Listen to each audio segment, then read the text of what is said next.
She sat in the corner of the cafe, her palms damp against the smooth napkin she kept twisting around her fingers. Every few seconds, her eyes flicked toward the entrance, then darted away just as quickly, afraid to hope.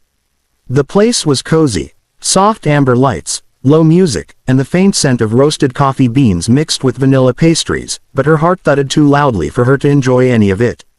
She hated blind dates. She hated the pity in her friend's voice when she'd said, "Come on, Sarah, he's a really nice guy, successful, polite, maybe exactly what you need." Sarah had almost cancelled that morning. She'd stared at her reflection for half an hour, tugging at her dress, trying to convince herself it looked fine. But the mirror had only shown her the same round face, the same soft body she'd been taught to apologize for.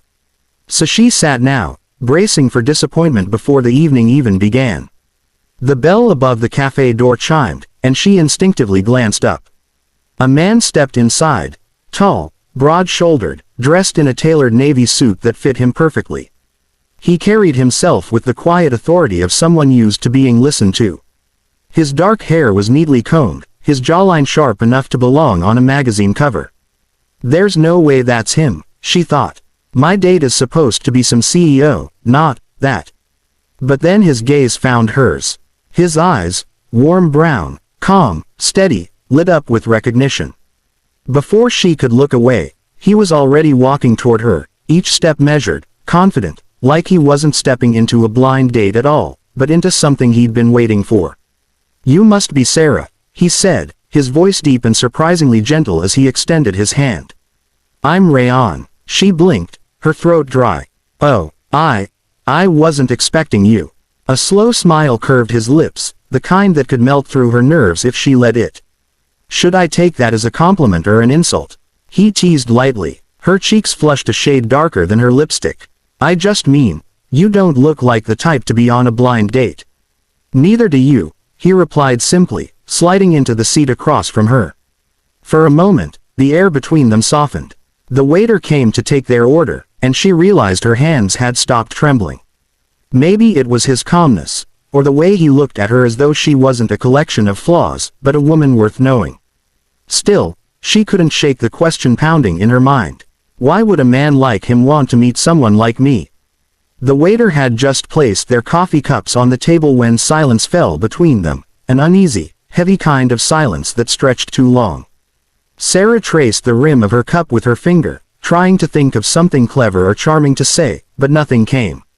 Rayon was effortlessly composed, sipping his drink like he had all the time in the world. His calmness only made her more nervous. She could feel the weight of his gaze, gentle yet steady, and it made her chest tighten. She wasn't used to being looked at for this long, not without judgment lurking behind someone's eyes. He seemed genuinely interested, but she couldn't make herself believe it. People had smiled at her before, only to pull away when they realized she wasn't the kind of woman you bragged about. So before she could stop herself, the words slipped out, sharp and defensive. "You don't have to pretend to like me," she blurted, eyes fixed on the table. "No one marries a fat girl, sir." The sentence dropped like a stone between them. A few nearby conversations went on, oblivious, but to her it felt like the whole cafe had gone quiet. Her cheeks burned, her stomach twisted. She hated that she'd said it out loud, hated even more that it was true, or at least, had always been true in her world. Rayon didn't answer right away. He leaned back in his chair, his expression unreadable. She braced herself for the usual response.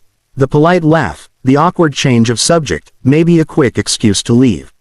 But instead, he studied her in silence, his eyes searching her face, not in judgment, but in understanding.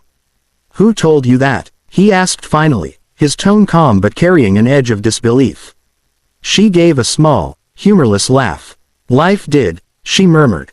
"Every time someone said I had a pretty face, for my size. Every time someone looked surprised that I had dreams or confidence. Every time I got ghosted after sending a full picture." He was quiet again, but his gaze never wavered.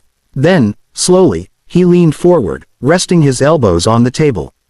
"Then life's been lying to you," he said, voice low, deliberate. "And I don't listen to liars." Sarah's head lifted, startled. He wasn't mocking her. He wasn't pitying her either. There was a steady conviction in his tone that made something inside her tremble, a fragile, buried hope that she hadn't let herself feel in years.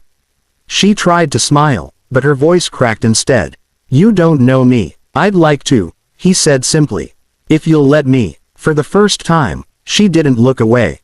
And for the first time in a long time, someone looked at her like she wasn't something to fix, but something worth keeping. The tension between them slowly melted as the evening went on. What began as cautious conversation turned into genuine laughter that echoed softly through the corner of the cafe. Sarah couldn't remember the last time she'd felt so at ease in someone's company. Rayon didn't just talk, he listened. Every time she spoke, his attention was unwavering, as though her words were the most important thing he'd hear all day. He asked her about her work, about the art she sold online, about the illustrations she made for children's books. Most people found that silly, but he didn't. "You bring stories to life," he said, leaning forward slightly. "That's rare. Most people forget how to dream after a certain age." She smiled, shy but genuine. "Maybe because dreams don't pay bills," she teased. He chuckled, the sound deep and warm. "Maybe not, but they make life worth paying for." That simple reply disarmed her more than any compliment could. It wasn't charm, it was truth. He told her about his company, but not in the arrogant way she expected from a CEO. He spoke about how lonely success could feel, how easy it was to get lost behind titles and expectations. "People see what they want," he said, his gaze distant for a moment. "They see the money, the control, but not the man underneath it." Something in his tone softened her. "And what's underneath?" she asked quietly. He smiled faintly, eyes meeting hers again. "Someone who's tired of being seen for what he does, instead of who he is." Their eyes held for a heartbeat too long. The air around them seemed to slow, the world beyond their table fading away. Sarah looked down, flustered, trying to regain her composure. "You sound like someone who's read too much poetry," she murmured. He laughed softly. "Only when I'm trying to impress an artist." She shook her head, smiling despite herself. There was a warmth spreading through her chest that she hadn't felt in years, something fragile, dangerous, hopeful. As they talked more, he asked about her favorite books, her dreams, even her fears. Never once did he mention her appearance. It was as if he saw right through the layers she used to protect herself, the jokes, the self-deprecation, and met the woman beneath it all. When she told him about the rejections she'd faced in her art, the critics who said her drawings were too emotional, he only nodded. "That's what makes them special," he said. "You don't just draw, you feel. People who can do that change the world, even if the world doesn't realize it yet." Her throat tightened, her eyes stinging with an emotion she didn't want to name.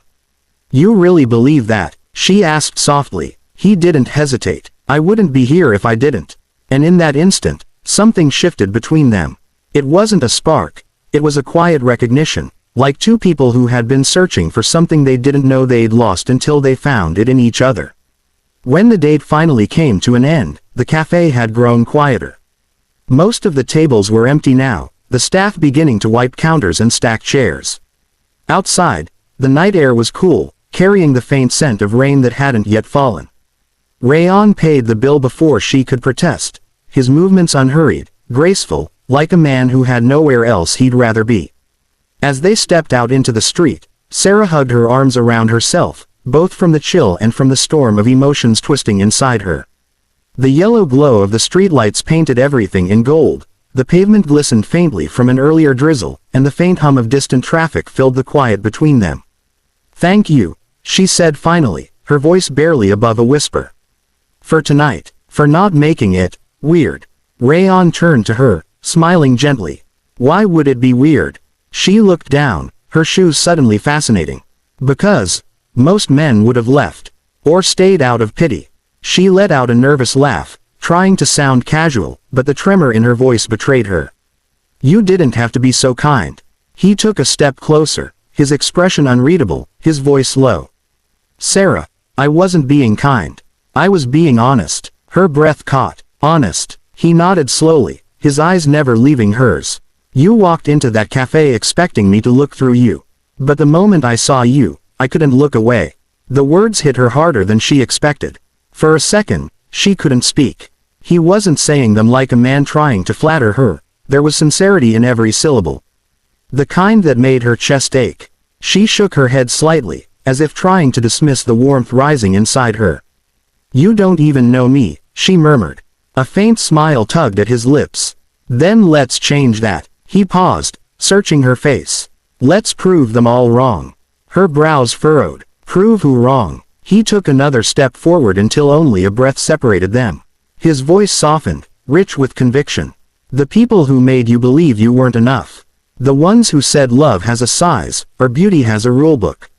Let's show them what real love looks like, honest, flawed, and human." For a long moment, she couldn't move.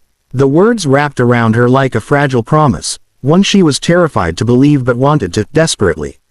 Her throat tightened as she whispered, "You really think that's possible?" He smiled then, slow and certain. "I don't think it," he said quietly. "I know it." A raindrop landed on her hand, then another. She glanced up at the darkening sky, then back at him. He reached out, offering his hand, not demanding, just waiting. She hesitated only a second before placing her hand in his. His fingers were warm, steady, grounding. The rain began to fall, soft and cleansing. He didn't pull away, and neither did she. Standing there under the streetlight, with rain soaking through her hair and laughter trembling on her lips, Sarah felt something she hadn't felt in years: hope. Maybe the world had been wrong about her. Maybe she didn't need to change to be loved. Maybe, just maybe, love had finally found her exactly as she was.